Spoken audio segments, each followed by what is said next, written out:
વિસનગર મત વિસ્તારના ધારાસભ્ય અને ગુજરાત રાજ્યના કેબિનેટ મંત્રી શ્રી ઋષિકેશભાઈ પટેલ ગાંધીનગર ખાતેની ઓફિસનું મુહૂર્ત કરીને વિસનગર શહેરની ભાજપ કાર્યાલય ખાતે આવી પહોંચતા જ તાલુકા અને શહેર ભાજપના આગેવાનો અને કાર્યકરો દ્વારા આતિશબાજી અને ફૂલોની વર્ષા દ્વારા ભવ્ય સ્વાગત કરવામાં આવ્યું હતું, જેમાં વિસનગર તાલુકાના ભાજપ પ્રમુખ, શહેર ભાજપ પ્રમુખ, વિસનગર ખેતીવાડી ઉત્પન્ન બજાર સમિતિના chairman Shri doctor Jayantibhai Patel, vice chairman Shri Bharatbhai Chaudhary અને તાલુકા ખરીદી વેચાણ સંઘના ચેરમેન શ્રી મહેન્દ્રભાઈ ચૌધરી, નગરપાલિકાના પ્રમુખ શ્રી ઉત્તમભાઈ પટેલ, પૂર્વ પાલિકા પ્રમુખ વર્ષાબેન પટેલ, એપીએમસીના ડિરેક્ટર શ્રીઓ સહિત યુવા મોરચાના કાર્યકરો, ભારતીય જનતા પાર્ટીની મહિલા મોરચાની બહેનોએ પણ કેબિનેટ મંત્રીશ્રીનું સ્વાગત કર્યું હતું. આ વિસ્તારના જાગૃત ધારાસભ્ય અને ગુજરાત રાજ્યના કેબિનેટ મંત્રી શ્રી ઋષિકેશભાઈ પટેલ આરોગ્ય મંત્રી તરીકે લોકપ્રિયતા હાંસલ કરીને હવે ફરી કેબિનેટ મંત્રી બનતા જ શહેર તથા તાલુકાના કાર્યકરોમાં ભારે ખુશી જોવા મળી રહી હતી. ભારતીય જનતા પાર્ટીના શીર્ષ નેતૃત્વનો આભાર માનું છું. આદરણીય નરેન્દ્રભાઈ, આદરણીય અમિતભાઈ અને આદરણીય નડ્ડાજી અને ગુજરાતના નેતૃત્વએ પણ મારા ઉપર વિશ્વાસ મૂકી અને ફરીથી જવાબદારી સોંપી છે. ખાતરીપૂર્વક હું એટલું કહી શકું કે ભારતીય જનતા પાર્ટીની સરકાર હંમેશા વિકાસને વળગી રહીને કામ કરી રહી છે અને આવતા સમયમાં પણ આદરણીય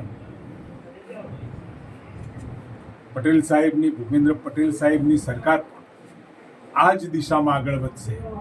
ખૂબ બધા વિકાસોના કામો અને એમાં પણ વિસનગર અને મહેસાણા જિલ્લામાં ભારતીય જનતા પાર્ટીની સરકારોનો આપણને લાભ પણ મળ્યો છે.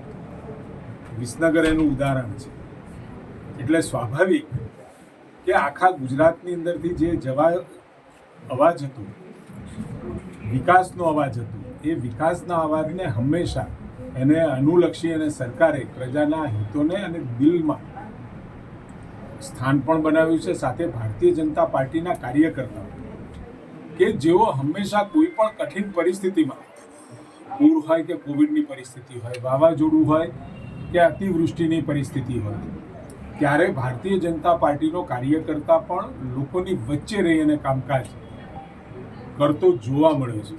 કોઈ પ્રસંગ એવો નથી આવ્યો કે જ્યારે મુશ્કેલીનો સમય હોય એ વખતે પાર્ટીનો કાર્યકર્તા, ભારતીય જનતા પાર્ટીનો કાર્યકર્તા એ જગ્યાએ સ્પોટ ઉપર ના હોય, એ જગ્યાએ પહોંચી જાય અને તરત જ મદદ પહોંચાડવા માટે તત્પરતાથી, તન, મન અને ધનથી એ કામ કરતો હોય છે. અને એ જ કારણ છે કે આજે સમગ્ર ગુજરાતની અંદર અને સમગ્ર ભારતની અંદર આદરણીય મોદી સાહેબનું નેતૃત્વ અને એમને જે રસ્તો બતાવ્યો છે એ પથ ઉપર દરેક સરકારો પણ ચાલી છે અને કાર્યકર્તાઓ પણ ઉત્સાહથી લોકોની વચ્ચે રહ્યા છે. સાહેબ, દિવાળી કાલે છે અને આજે અહીંયા દિવાળીનો માહોલ કાર્યકર્તાઓ દ્વારા જોવા મળ્યો. સ્વાભાવિક છે કે કાર્યકર્તાઓનો ઉત્સાહ હોય અને એ કાર્યકર્તાના ઉત્સાહથી હું ગદગદ પણ છું. અને આ કાર્યકર્તાઓ કે જેને આ મંત્રી પદું એ ઋષિકેશભાઈ પટેલનું નથી, એમના જેવો જ એક કાર્યકર્તા છું અને મને જે સ્થાન ઉપર જેમની મહેનતથી આજે ગુજરાત રાજ્યની સેવા કરવાની તક મળી છે, એવા કાર્યકર્તાઓનો આજે ઉત્સાહ હતો.